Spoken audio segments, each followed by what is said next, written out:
Assalamualaikum warahmatullahi wabarakatuh. Waalaikumsalam. Warahmatullahi wabarakatuh. Okay, we will demo our dashboard. 75% dashboard analitik bencana Sumatera. So, this dashboard kita buat untuk mempresentasikan visualisasi hasil kode yang kemarin kita sudah buat. Dan untuk gambaran umumnya akan dijelaskan oleh Sanda Apriliani Utami. Di sini untuk dashboardnya kita menampilkan data-data dari tahun 2020 sampai dengan tahun 2025 dengan total kejadian ada 7.006 kejadian dan terdiri dari 10 provinsi yang ada di Pulau Sumatera. Di sini kita bisa pilih provinsinya, provinsi apa, kemudian di sini kita juga bisa pilih kabupaten apa, dan juga jenis bencananya apa. Kita juga di sini bisa pilih tahunnya apa. Nah, di sini ada ringkasan kejadian selama total 5 tahun terakhir ya, dengan total korban. Total korbannya ada 13.871 dengan total kerusakan ada 2 juta. 84.883 dengan bahaya tinggi itu ada di 24,9%. Untuk gambaran umumnya kita bisa lihat di sini provinsi paling banyak terdampak adalah Aceh dengan total 1.365 kejadian dengan status risikonya terkendali ya. Dan ancaman utama yang sering terjadi di provinsi ini adalah banjir. Total dampak jiwa yang terdampak itu ada di 13.871 jiwa. Nah, ini adalah visualisasi ya jumlah kejadian selama 2020 sampai dengan 2025 di masing-masing provinsi dengan kejadian-kejadian masing-masingnya. Untuk Aceh ada di 1.365, untuk di Sumatera Utara itu menjadi provinsi kedua yang mengalami banyak sekali kejadian bencana setelah Aceh, dengan total kejadian ada 1.245 kejadian.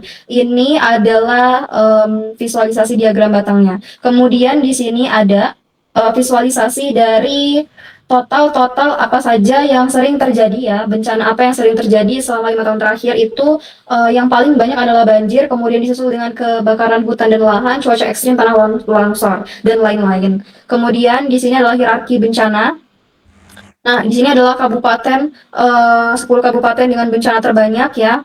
Ada Bintan, kemudian Padang Pariaman, dan lain-lain. Di sini ada kesimpulan ataupun gambaran umumnya. Provinsi terbanyak itu adalah Aceh, kabupaten terbanyak itu adalah Bintan, kemudian provinsi yang perlu penanganan lebih lanjut selain Aceh itu adalah Sumatera Utara ya, karena itu adalah provinsi yang juga mengalami banyak kejadian bencana alam ya. Nah, di sini ada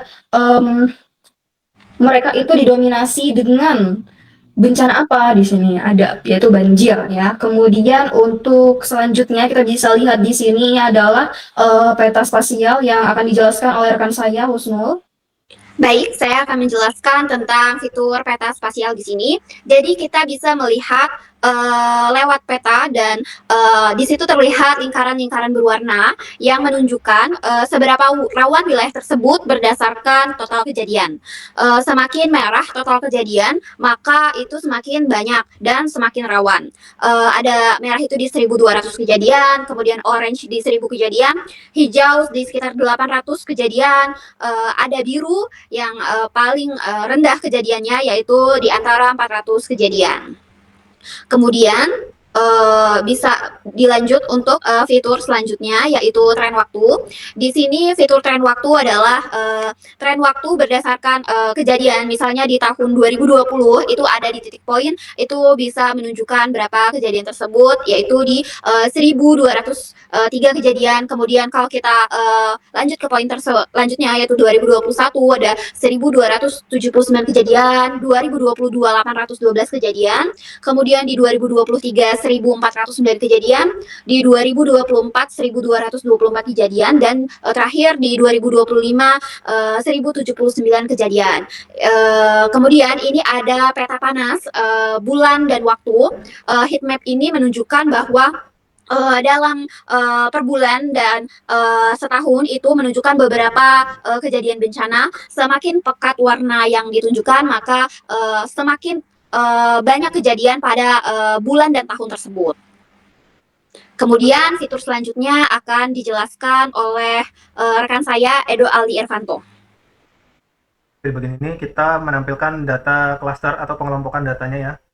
Mana kita bisa lihat di sini ada 3 klaster yang berbeda, yaitu ada klaster 0, klaster 1, dan juga klaster 2. Klaster 2 itu memiliki banyak korban yang terdampak ya dan jumlah kerusakan paling besar. Selanjutnya untuk data selanjutnya ada jumlah kejadian berkelompok. Sini kita sudah rangkum. Itu di klaster 0 ada total 6.998 kejadian. Untuk klaster 1 dan klaster 2 itu hanya ada 4 kejadian. Dan di sebelah kanannya kita bisa lihat rata-rata dampak per kelompok itu ada di sebelah kanan. Lalu di bawahnya apabila kita terlalu malas untuk membaca datanya, di sini ada kesimpulan yang sudah menyimpulkan apa saja yang ada di fitur ini gitu. Yang di situ kita bisa lihat kelompok paling banyak kejadian adalah klaster 0 dan kelompok dampak korban terbesar itu ada di klaster 1.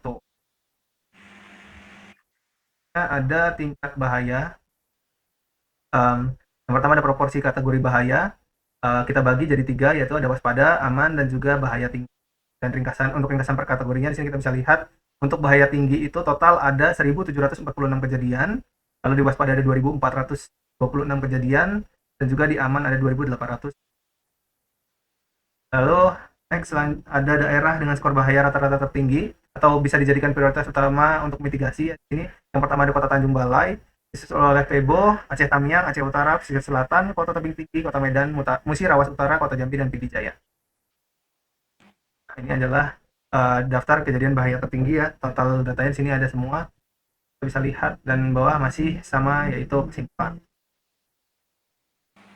Mungkin untuk fitur-fitur tambahan selanjutnya masih akan kita kembangkan lagi. Mungkin kita akan membuat fitur perbandingan antar provinsi untuk mengecek provinsi, misalnya Provinsi Lampung dengan Provinsi Bengkulu itu lebih rentan mana, atau Provinsi Aceh dan Provinsi Sumatera Utara yang menjadi top 1 dan top 2 itu kita bisa bandingkan berapa banyak perbedaannya seperti itu untuk membuat keputusan-keputusan lanjutan yang akan dilakukan. Mungkin sekian presentasi dari kami. Terima kasih atas perhatiannya. Assalamualaikum warahmatullahi wabarakatuh. Waalaikumsalam warahmatullahi wabarakatuh.